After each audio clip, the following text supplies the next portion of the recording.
I'm Roxanne Charles. I'm from Semiahmoo First Nation. I'm an artist and arts educator. I decided to go back to school to study fine arts because there wasn't a lot of opportunities to study traditional carving techniques or other sort of programs, and then that has led me to where I am today. So Surrey Urban Sprawl, I was approached by Jordan Strom to create a work speaking to kind of the cityscape, and I've had a lot of frustration actually over the years of just like the amount of development and the lack of our kind of traditional resources, such as like the cedar tree itself, like it's woven with red cedar bark, but it's getting harder and harder to harvest the material because you can only harvest it from a tree once in its lifetime, and there's not a lot of spaces, Surrey being one of the first places to be logged here.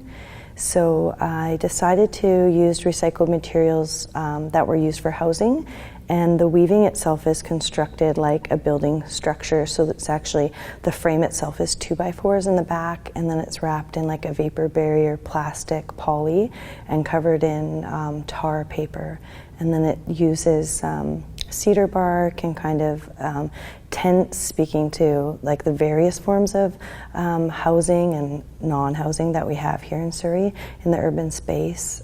The weaving itself, the structure, when you look at it, could be like an aerial view of maybe the cityscape, looking at our denser populations and developments going on, and then also speaking to kind of the history of Surrey as not only like a logging industry, but also how it was really used for farming. Like they cleared the land for the purpose of not only selling the lumber, but also making room for farming and agriculture.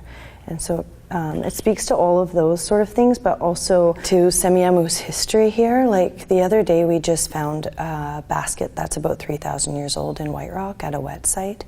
So thinking about how long that we've been here and the traditional knowledge that we hold and how important that is to preserving the land and the environment for future generations. So the mask there represents this traditional knowledge, or the knowledge keeper, like a spiritual kind of guide, I guess you could say. And then beside him are four kind of knowledge orbs that are with him. So I had the opportunity to actually interact with this piece at Influx, an event that the Surrey Art Gallery has. And so I actually created another mask that was worn, and then I sang to the mask. So I had the opportunity to dance and sing, and I actually learned the language from an app called First People's Voices, because my grandmother was the last person to speak our language.